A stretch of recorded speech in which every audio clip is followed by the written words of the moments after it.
Abuse is defined as the wrongful use and mistreatment of another, and the abuse is usually perpetrated by someone the person knows. Victims of abuse are found across the lifespan: spouses, partners, children, and elderly parents. Various types of abuse include domestic abuse, child abuse, elder abuse, and rape. Many survivors of abuse suffer long-term emotional trauma like PTSD and dissociative disorders, depression, and substance abuse. Victims of abuse may have physical injuries that need medical attention and psychological injuries that can have a broad range of responses. Some may be agitated and visibly upset, while others are withdrawn and aloof. Domestic violence may be hidden for months or years because the victims are afraid or they suppress their anger and don't tell anyone. Survivors frequently feel guilt, shame, degraded, and dehumanized. Kids especially may feel that it's their fault. Survivors of abuse can have problems relating to others and trusting authority figures. Nurses need to be sensitive to an abused person's need to feel safe, secure, and in control of their body. Family violence includes spouse battering, neglect, physical, emotional, and sexual abuse of children, elder abuse, and marital rape. Sometimes family members tolerate the behavior that they would never accept from a stranger, and the home that should be a safe place is the most dangerous place for them. Some common characteristics of violent families include social isolation. Members of the family keep to themselves. They typically don't invite people over or tell them what's happening. Abuse of power and control. The abusive family member usually has a position of power and control, not only physical, but also economic and social control. They're the person who makes the decisions, spends the money, and spends time with others. They belittle and blame the victim. Alcohol and drug abuse. The abusive person is likely to use alcohol or other drugs. The majority of victims report that alcohol was involved in violent incidents. Alcohol may not cause the abuse, but it does diminish inhibitions and can make the violent behavior more intense and frequent. Intergenerational transition process. This shows that patterns of violence are passed on from one generation to the next through role modeling and social learning. Children who witness violence between their parents learn that violence is the way to resolve conflict. Domestic violence affects families of all ethnicities, races, ages, national origins, sexual orientations, religions, and socioeconomic backgrounds. However, immigrant women are especially at risk. They face different legal, social, and economic problems than those who are U.S. citizens. They may come from a culture that accepts domestic violence. She might believe that she has less access to legal and social services. If she isn't a citizen, she may be forced to leave the U.S. if she seeks legal action against her husband or tries to leave him. Cultural dynamics may not allow her to leave her husband. She may not have the resources to leave, work, or go to school. Language may be an issue. Can she call 911, learn about her rights, or get shelter?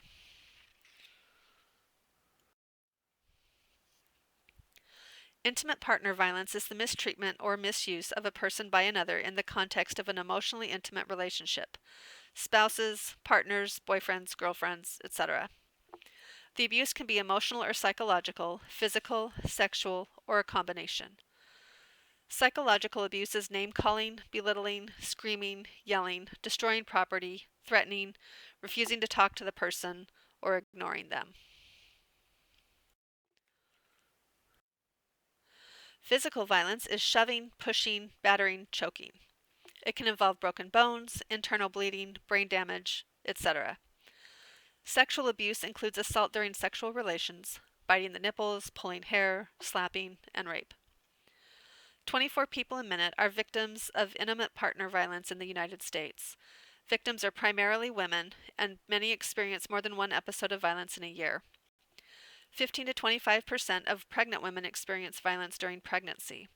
This can lead to miscarriage, stillbirth, and other problems. Intimate partner violence occurs in same-sex relationships with the same frequency as heterosexual, but the victims have fewer protections. 7 states define domestic violence in ways that exclude same-sex couples. 21 other states have laws that designate sodomy as a crime. The same-sex batterer has another weapon: revealing the partner's homosexuality to family, friends, employers, or so forth.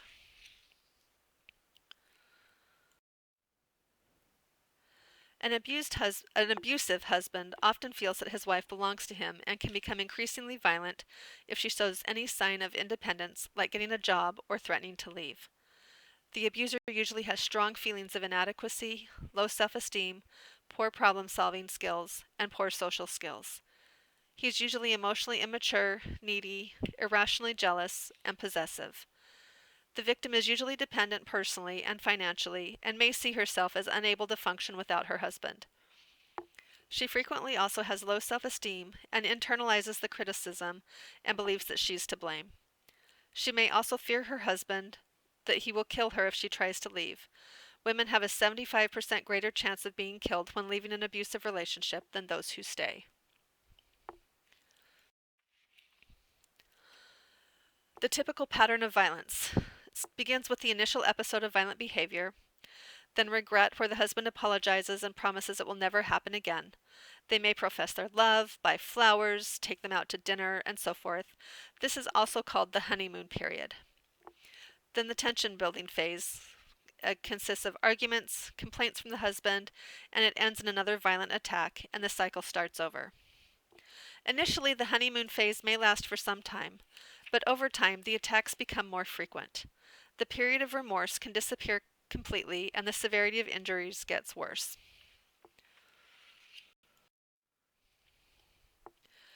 Most abused people will not directly seek help, so nurses can help identify them and offer caring and support. Some questions to address safety are the SAFE questions. Stress and safety. Do you feel safe in your relationship? Should I be concerned for your safety? Afraid and abused. Have you ever been physically hurt or threatened by your partner? What happens when you and your partner disagree? Friends and family. Are your friends aware that you've been hurt?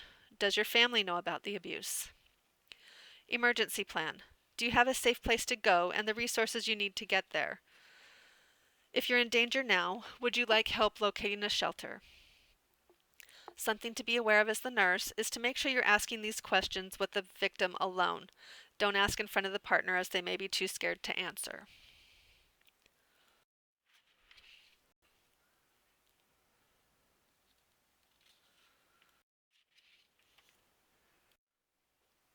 More than half the states have laws requiring police to make arrests for at least some domestic violence crimes. Sometimes the abuser will calm down after the police talk to him. Sometimes they're held for a few hours or overnight. Frequently, the abuser will retaliate once they're released, making the victim even more afraid of calling for help. A restraining order can be obtained from the person's county of residence that prohibits the abuser from approaching or contacting them. They only provide limited protection as the abuser can violate the order and severely injure or kill before the police can get there. A civil order of protection may last longer than a restraining order and offer more options. They can require advocacy counseling, shelter, require the abuser to stay away for up to 5 years, may require child support, and for the abuser to give up the home.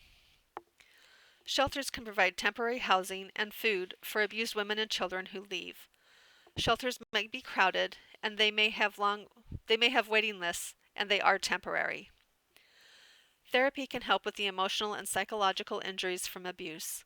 It may be individual therapy, group therapy, support groups, and treatment for anxiety and depression. Child abuse is the intentional injury of a child.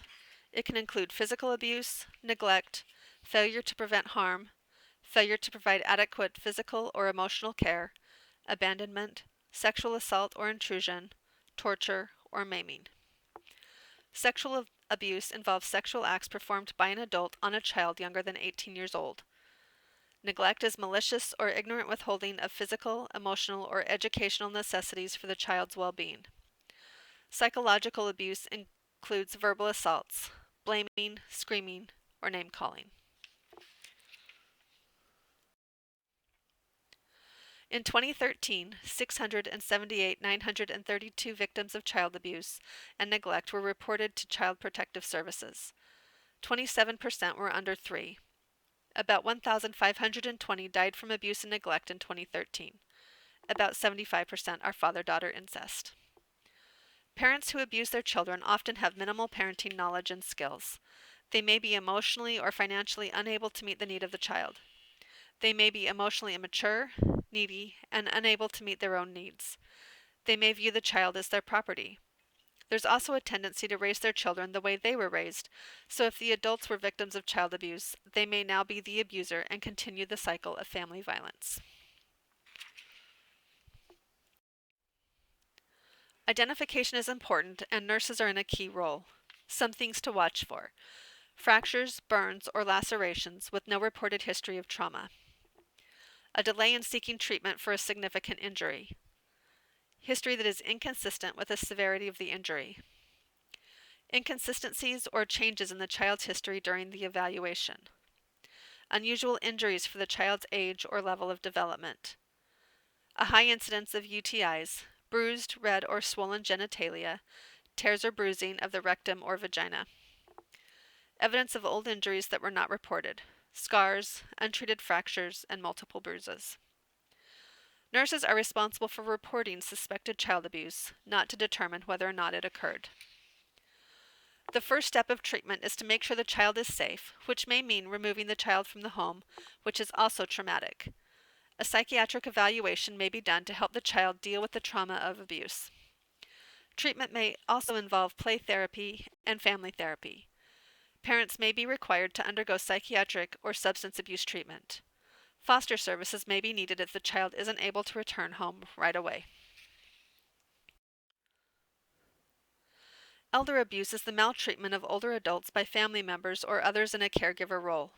It may include physical, sexual, and psychological abuse, neglect, self-neglect, financial exploitation, and denial of adequate medical treatment. It's estimated that 1 in 10 people over 65 are abused or neglected by their caregivers, but few elder maltreatment cases are reported. Most victims of elder abuse are 75 and older. 60 to 65% are women. Abuse is more likely when the victim has multiple chronic mental and physical health problems, or when they're dependent on others for food, medical care, and other ADLs. Those who abuse elders are almost always in a caregiver role. Elders may be reluctant to report the abuse because the abuser is a family member they want to protect, like a spouse or a child. They may also fear going into a nursing home. Signs are variable depending on the type of abuse. The elder may have bruises or fractures. They may not have glasses or hearing aids that they need. They may not have food, fluid, or medications. They may be restrained to a bed or a chair. They may not have access to their finances. It can be difficult to tell if an elderly patient's condition stems from chronic illness or from abuse. Some signs to watch for: frequent unexplained injuries, seeking medical attention from various locations, reluctance to get help for injuries or a denial of their existence, disorientation or grogginess from a misuse of medications, fear or edginess when the caregiver is present, changes in their mood or behavior, helplessness, a hesitance to talk openly, anger or agitation, withdrawal or depression, unpaid bills, poor personal hygiene, dirt, fecal, or urine smell, and rashes, sores, or lice. Rape is a crime of violence and humiliation of the victim that is expressed through sexual means. It's the perpetration of the act of sexual intercourse with a female against her will and without consent, whether her will is overcome by force, fear of force, drugs, or intoxicants. It's also considered rape if the woman is not able to exercise rational judgment because of mental deficiency, or if she's younger than the age of consent, which varies from state to state, but is usually 14 to 18 years old. It does not have to be full penetration to be considered rape. Only slight penetration of the vulva is needed. Erection and ejaculation are not necessary. The woman who is raped may also be beaten and injured. Rape can happen between strangers, acquaintances, married people, and those of the same sex, although 7 states do define domestic violence in a way that excludes same-sex victims. 26% of rapes are committed by strangers. Date rape or acquaintance rape can happen on a first date, a car ride home, or when the two have known each other for a while. It usually happens near colleges and universities. Rape is a highly underreported crime. Less than half are estimated to be reported, and it's usually because the person feels shame and guilt, they fear another injury, or they feel that they don't have recourse in the legal system. Victims can be any age. Cases have been reported from 15 months to 82 years. The highest incidence occurs between 16 to 24, with girls under 20 making up 80% of the rapes reported. Rape commonly occurs in the woman's neighborhood, usually inside or near her home. Most rapes are premeditated. Male rape is also significantly underreported. It can occur between strangers and gay partners, and is most commonly found in prisons and maximum security hospitals. Alcohol is involved about 34% of the time. Most men who commit rape are between 25 and 44 years old. About almost 75% have a prior criminal history. There are 4 categories of rapists. The power assertive rapist. This person wants to dominate and control the victim. They may cruise bars or the internet to find someone. They act macho and may repeat the act with the same victim. The anger retaliation rapist. This one wants to punish the victim. He hates women and causes substantial injury. He sees himself as masculine and action-oriented. He may spend time online in chat rooms talking about hating women because of some injustice. The power reassurance or opportunity rapist. He commits rape when the opportunity presents itself, maybe while committing another crime. He frequently has low self-esteem, may collect souvenirs, and thinks the victim liked it. The anger excitement or sadistic rapist. He wants to hurt the victim and the victim may be killed. He acts out fantasies, carries a rape kit, learns better ways to stalk victims, finds victims on the internet.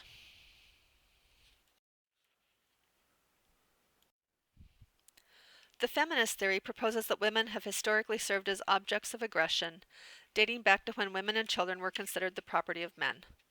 It wasn't until 1982 that a man was convicted of raping his wife. The physical and psychological suffering of victim experiences is severe. Medical problems can include injury, sexually transmitted diseases, pregnancy, and lingering medical complaints. One study found that women who had been raped considered themselves less healthy, saw doctors twice as often, and their medical expenses were twice as high as those who had not been victimized.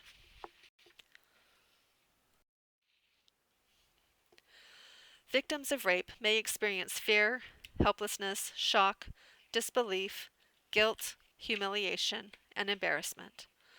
They may avoid the place or circumstance of the rape, give up activities they enjoyed before, experience depression, anxiety, PTSD, sexual dysfunction, insomnia, impaired memory, and contemplate suicide. Some common myths about rape: that it's about sex.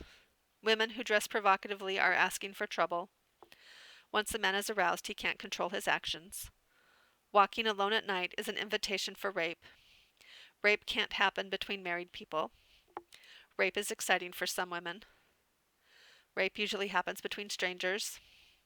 And rape is a crime of passion. When a woman comes in reporting rape, the physical exam needs to happen before she showers, brushes her teeth, douches, changes clothes, and drinks in order to preserve any evidence. However, she may have done some of these things before coming in for help. Rape kits are usually found in the ER, and it's used to collect evidence. The nurse asks the victim what happened. Questions need to be asked gently and carefully. The physician will usually collect physical evidence. The victim will need immediate support, people that they can express their fears and rage to and will believe them, like the nurse, doctor, friends, family, and law enforcement. Education about rape and the needs of the victim is an ongoing process for healthcare workers, law enforcement officers, and the general public. Giving the victim as much control as possible is important, so allow them to make decisions whenever possible about who to call, what to do next, and whether or not to file charges. Prophylactic treatment for STIs and pregnancy are offered. Therapy should be supportive and focus on helping the victim regain a sense of control. School violence can include homicide, suicide, theft, and violent crimes. In 2014, it was reported that there were 26 homicides, 14 suicides, and 5 legal interventions that happened at school. For students 12 to 18, 37 out of 1,000 students were victims of violence, and 15 out of 1,000 were victims away from school. The CDC has been working with schools to develop curricula that emphasizes problem-solving skills, anger management, and social skills development. Bullying includes verbal aggression, physical acts like shoving or breaking bones, shunning or ignoring someone, and cyberbullying. Adolescent suicide, substance abuse, self-harm ideation, and depression are all correlated to bullying. Hazing is prevalent in both high school and college. Victims may be humiliated or sometimes subjected to illegal activities. When children witness violence, they experience stress-related symptoms that increase with the amount of violence they see. Witnessing violence can lead to future problems with aggression, depression, relationships, achievement, and abuse of alcohol and drugs. Large-scale violence, like a terrorist attack, can lead to stress, depression, anxiety, and PTSD in both children and adults. Who remembers where they were for 9/11? Will you ever forget it? Early intervention and treatment are key to dealing with victims of violence. This may include counseling and other ongoing treatment.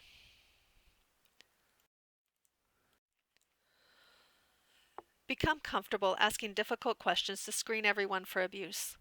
Even when it's difficult, listen to the stories of violence and abuse without showing outward signs of your feelings. Make comments like, "That must have been terrifying," or "Sounds like you were afraid for your life," to be supportive and to convey acceptance. See the victim as a person of worth and dignity, regardless of the circumstances. If the patient feels acceptance from the nurse, they may be able to gain some self-acceptance, which will help them to heal.